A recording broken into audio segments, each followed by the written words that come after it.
चलिए देखिए हम किसकी बात करेंगे आज, प्रिज्म। किसकी? प्रिज्म की। तो प्रिज्म होता क्या है? प्रिज्म परस्पर, ठीक है, किसी कोण पर झुके हुए दो समतल पृष्ठों के बीच से घिरा हुआ समांगी पारदर्शी माध्यम, समांगी और पारदर्शी माध्यम को हम क्या कहते हैं? प्रिज्म कहते हैं। क्या कहते हैं?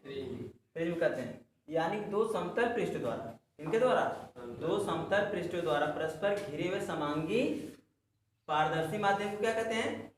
प्रिज्म कहते हैं। क्या कहते हैं? प्रिज्म कहते हैं, ठीक है।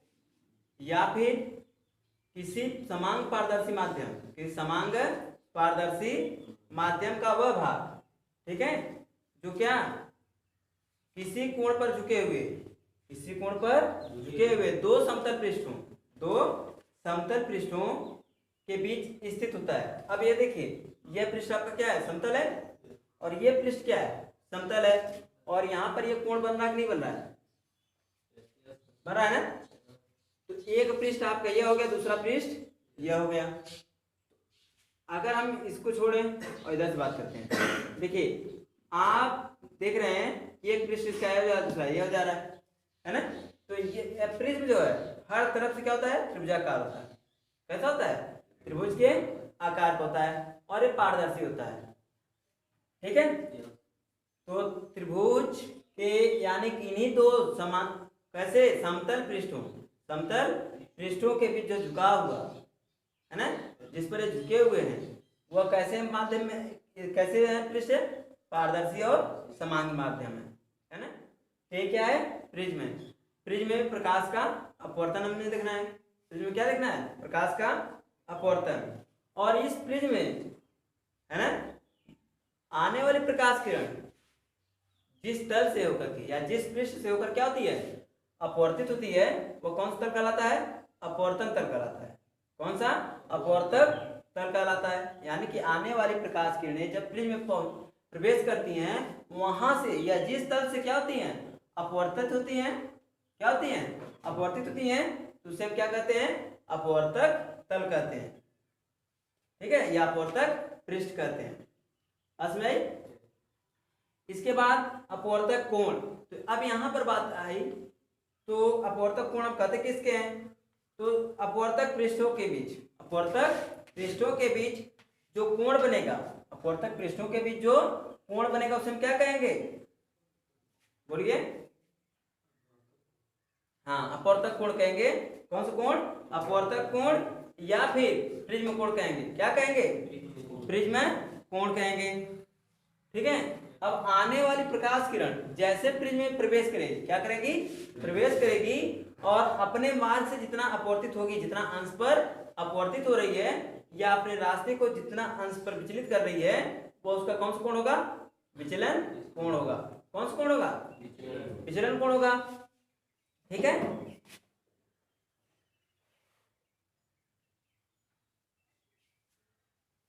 तो चलिए देखते हैं। ये हो गया ए बिंदु, बी और बिंदु सी, ठीक है। और एक प्रकाश किरण क्या है? पी क्यू इसमें क्या कर रही है? प्रवेश कर रही है, ठीक। बिंदु पी, बिंदु क्यू,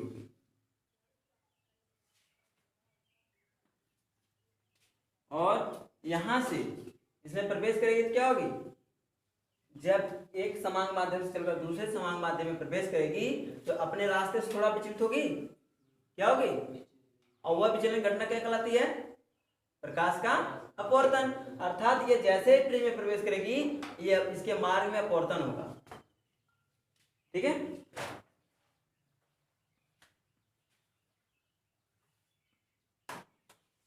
अपवर्तित होने के पश्चात, ठीक है,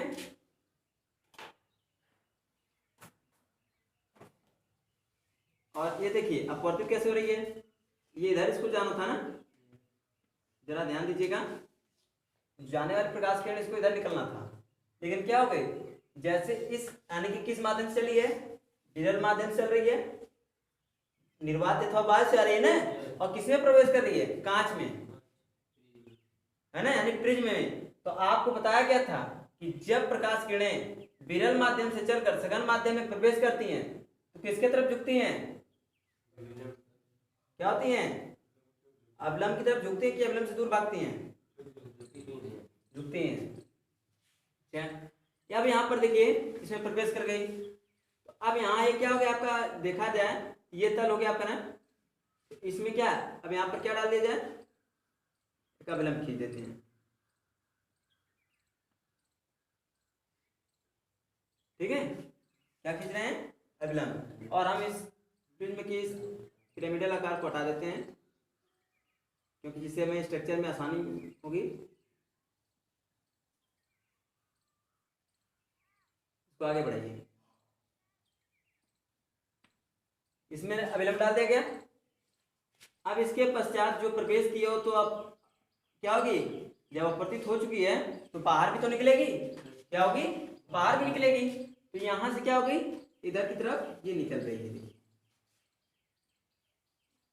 तो आपतित किरण ये हो गई और अपवर्तित किरण ये हो गई। तो जो अपवर्तित हुई उसको हम क्या नाम दिए?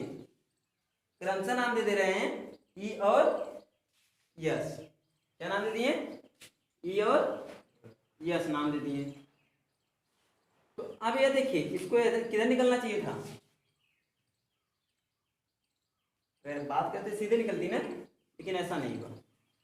ठीक है, इसको आगे की तरफ बढ़ाइए, जैसे इसको आप आगे की तरफ लेंगे उस तरह इसको आगे की तरफ बढ़ाएं।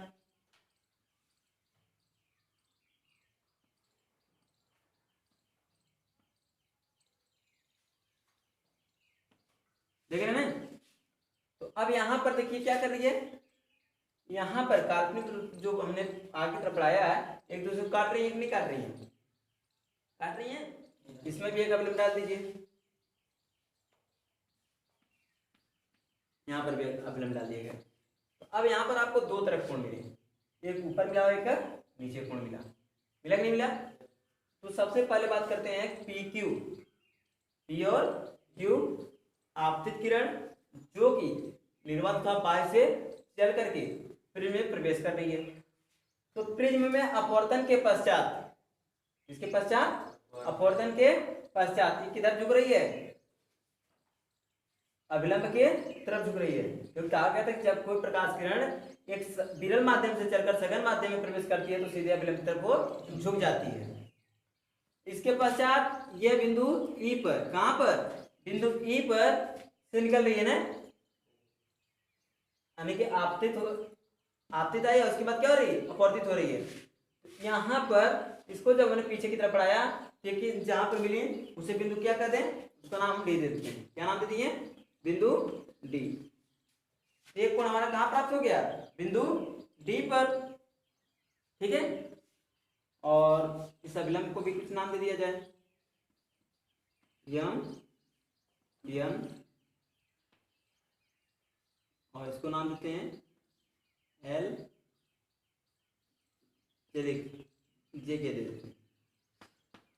ठीक है, तब यहां पर अब हमें देखना है कौन कौन से कोण में प्राप्त हुए हैं। ठीक है, तो अब देखिए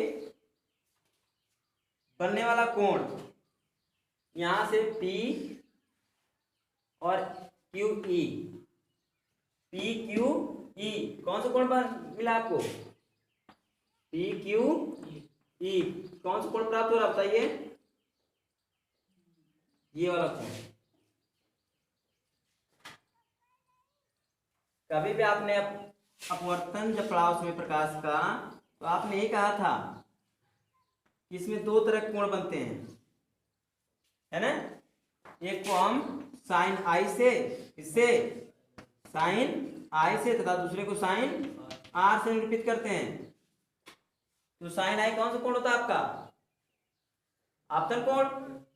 और साइन आर क्या होता है? अपवर्तन कोण। यही ना? यानी कि जब आने वाली प्रकाश किरण एक माध्यम से दूसरे माध्यम में प्रवेश करती है तो आपतित किरण तथा अभिलंब के बीच बना कोण साइन आई होता है, आपतन कोण। तथा अपवर्तन के पश्चात अभिलंब तथा अपवर्तित किरण के बीच बना कोण साइन आर होता है, जो अपवर्तन कोण कहलाता है। यही ना? ठीक है, तो अब ये कौन सा कोण बना आपका? बताइए, आपतित किरण है तो कोण कौन सी बनाएगी? यहाँ जो कोण बनाएगी आई बनाएगी। क्या बनाएगी? आपतन कोण है, या अपवर्तित किरण हो गई? आपतित, आपतित किरण हो गई है ना, आपतित किरण हो गई। और तो कोण आई का क्या हो गया? आपतन कोण, आपतन कोण। अब निकलने वाली किरण कौन सी है जो निकल कर जा रही है? क्यू ई एस, है ना?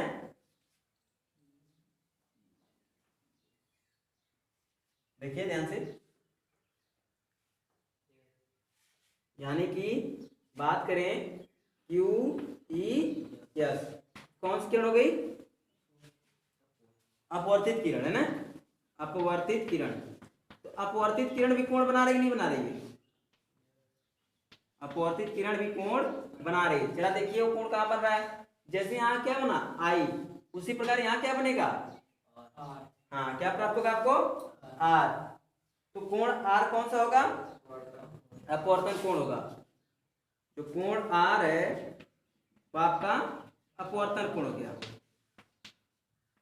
ठीक है, अपवर्तन कोण हो गया। अब इसके पश्चात आपका क्या बचा?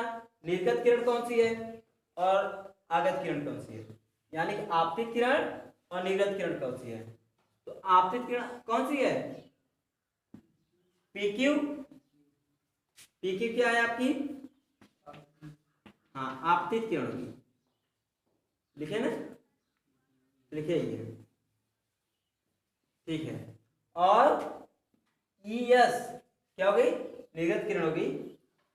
तो अब जो आपतित कोण है ना, उस और जो निर्गत किरण है, निर्गत किरण के द्वारा निर्गत कोण कौन सा कोण बनेगा?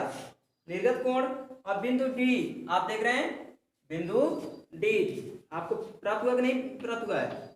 वो कौन सा कोण है? विचलन कोण। कौन सा कोण? विचलन कोण है। बिंदु डी देखिए आप लोग, वहां पर जैसे आने वाली प्रकाश किरण इस तरह जाना चाहिए, लेकिन यहाँ पर पश्चात देर चलेगी। इन दोनों को जब हम आगे की तरफ बढ़ा रहे हैं तो इनके मार्ग में इतने अंश का क्या हुआ है? विचलन हुआ है ना। तो यही जो कोण प्राप्त हो रहा है, ये कौन सा कोण कहलाएगा? विचलन कोण कहलाएगा। ठीक है, बस में आई।